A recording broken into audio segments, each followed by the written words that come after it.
లోకేష్ బాబుని కలవతో ఆయన్ని కలవనీరు, పాలసీ ఏళ్ళు కలవతో ఎవరిని కలవనీరు. ఆడిపోయినా పిచ్చిది మెంటల్ థియేటర్ తిరుమలలో పనిచేసి బిడ్డని డిగ్రీ వరకు చదివించిన మాయ మాటలు చెప్పి ఉద్యోగం ఇప్పిస్తా, పెళ్లి చేస్తా అని చెప్పి తెప్పుకోబోయి ఈ పొద్దునికి ఆసూకి లేదే. తిరిగి తిరిగి తిరిగి దుర్గమ్మ దర్శనం చేసి పొద్దులేసి పవన్ కళ్యాణ్ కలుద్దామని ఇక్కడికి వచ్చిన. హోంమంత్రిని 3 సార్లు కలిసిన.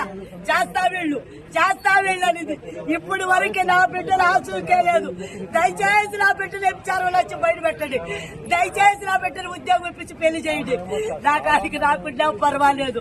నా బిడ్డ ఆడున్నా బాగుండా డ్రగ్స్ కి మందులకి అలవాటు చేయొద్దు అని మీకు దండం పెడతా. ఎంచారు తిరుపతిలో ముమ్మరంగా ఉన్న అలాంటి పేదవాళ్ళ పిల్లకాయలందరూ దిక్కుపోయి ఎంచారు పెడుతున్నారు. నా బిడ్డను మాత్రం కాపాడుతండ్రి. నేను కష్టపడుతున్నా తిరుమలలో. నాకు ఇదిగా ఈ బిడ్డను కూడా మీరే చదివించండి. ఈ బిడ్డను కూడా చదివించండి. సీఎం సార్ మీకు దండం పెడతా. మీకు నారావారిపల్లికి వచ్చిన కలిసిన ఆడ పోలీసులు నన్ను భయపెట్టారు. సీఎం సార్ చెప్పొద్దు, ఇది ఆ రేణుగుంటి అమ్మారు వీళ్ళందరూ చంపేస్తున్నారు. అన్నావు ఇప్పుడు ఈ ఆఫీసులో చెప్తున్నా, నీ దొమ్మతారు చంపేనాను. మీ పియ్య కూడా మా ఎమ్మి చేతుల్లో ఉన్నాడు. చంపేయండి, అందరూ కలిసి చంపేయండి. మా ఎమ్మిలు ఇద్దరు దిక్కుపోయాయి. ఏమన్నా చేసుకోండి. తల్లి పోరాటం ఎంత బాగా అంటే ఏ తల్లికి కష్టాలు రాకూడదు.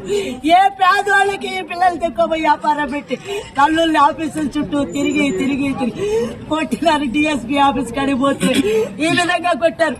కలెక్టర్ ఆఫీస్ పోతే ఈ విధంగా కొట్టారు. నా బిడ్డల కోసం పోరాటనే ఉంటారు. కొట్టారు.